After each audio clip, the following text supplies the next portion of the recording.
Okay, so I promised earlier that I was going to do just a real quick review on this new Orangewood guitar that I purchased. I was looking for something really inexpensive, just as sort of an alternate guitar to drag around and something that was light, easy.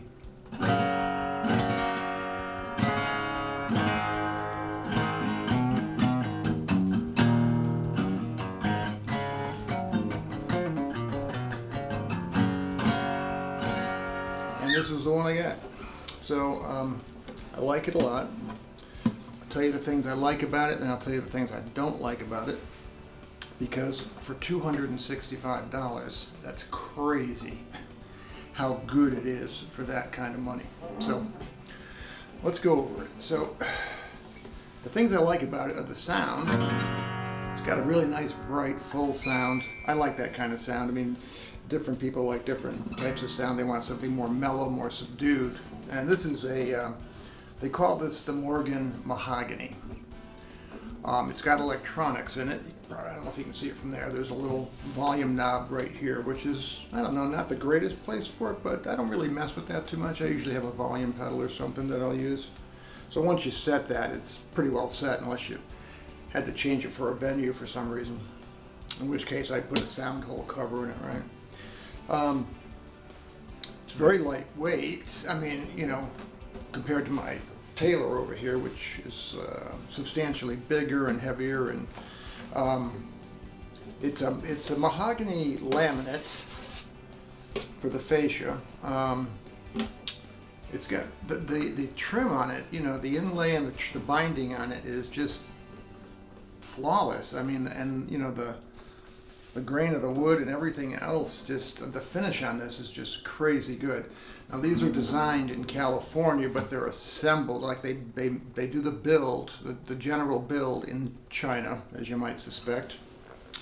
And they send them to California where these guys do the setup, the basic setup on them. And I got to tell you, I did a lot of reviews on this online, and people were amazed that when they took them out of the box after they had been shipped hundreds, maybe thousands of miles, that the guitar was in tune, and this one was.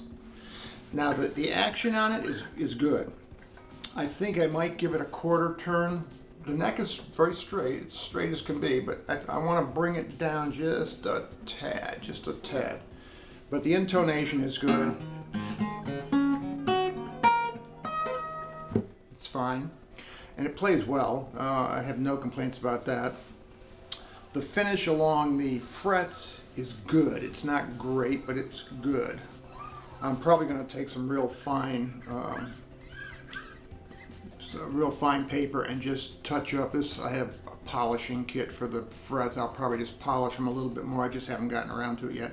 I did change the strings on it. I use Diodario XLs, they're called. They're sort of like the phosphor bronze. They tend to last a long time, and they give a nice bright tone to them, nice sustain and all.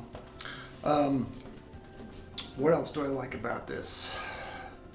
I don't know. It's just generally a very simple guitar. I don't know where they got this bit of inlay, but the inlays are all done very nicely. It does come with a pick guard that you can stick on there yourself, which I like. On this particular guitar, I wouldn't put a pick guard on here for nothing. You can already see the oil from my little finger resting on there constantly is kind of smudged up the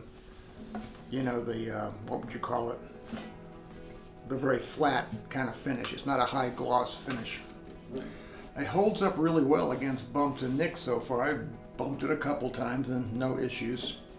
But just generally, overall, as a value for $265, I'll send you the links and you can check out their site. They have guitars starting at $160. That, you know, beginner guitars that might be good for like a student who may not want to continue playing guitar within 6 months. You don't want to blow, you know, $1,000 or something on a nice guitar just to have it, you know, collect dust after that.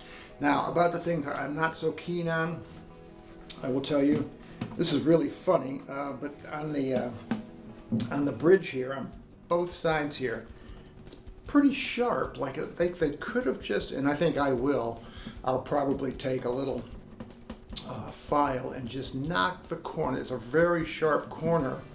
I haven't cut myself or anything, but you know, it's just, I just noticed it's very sharp. They could have tapered it or rounded it just a tad, would have helped.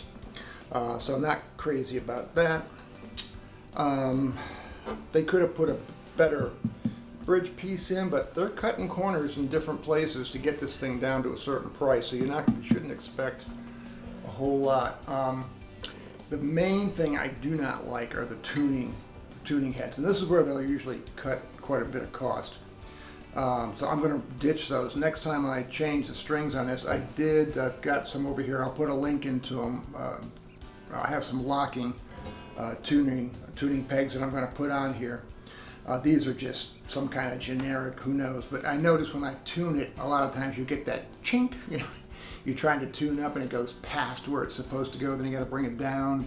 So it's not the easiest to put in tune necessarily, but it does stay in tune really well, I have to say. But when I put those locking tuners on, the locking tuners are basically a piece that fit behind the head here. And once you've strung your guitar and stretched those strings and it's fully in tune and you're satisfied with that, you just screw these things down and, you know, you don't have to worry about it after that. What else?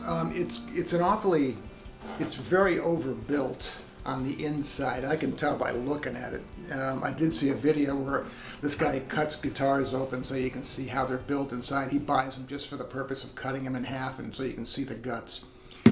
And this guitar is pretty overbuilt, but for that it still is very comfortable to play. It's a nice size guitar and it's a nice weight. It's not top heavy or anything like that. It doesn't do any neck dives or anything if you're wearing it. So, and it has a 9-volt battery for the electronics plugged in here. I kind of like this versus plugging it in here. I never liked that. I preferred that. That's fine. Aside from that, what do I not like? Not much else.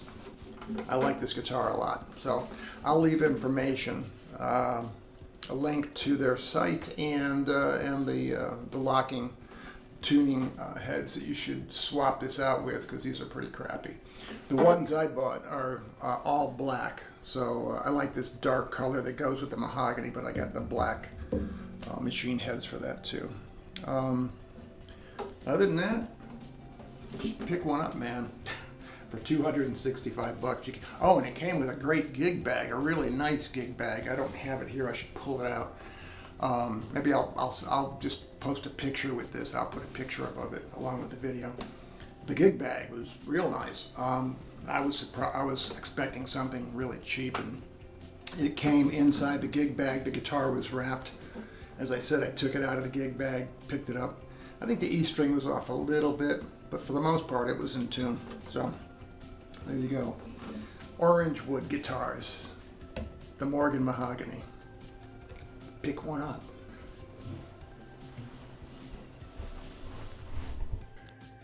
Hey, so I didn't have the guitar case out, so I'm just going to add, let me zoom out on this. I didn't have this out of the closet when I was going over the guitar, but this is the gig bag that came with the Orangewood, and it's a pretty heavy material. Like, it's really well padded. It's got a nice size compartment here for your books, your picks, whatever else you want to carry with you. But I mean, the inside is almost, I'd say, luxurious. It's padded all the way around the outside. I mean, it's got a little bit of a neck stabilizer there. So it's a nice gig bag. It's got heavy padded straps. Just overall nice bonus. You can also carry it like this if you wanted to. You could strap it up and just carry it like that. But the gig bag itself is excellent. I mean, there's nothing's going to beat a hard shell case, but I bought this guitar so I could throw it in there and just drag it around wherever. So this has worked out really well. Good product. $265. Can't beat that with a stick.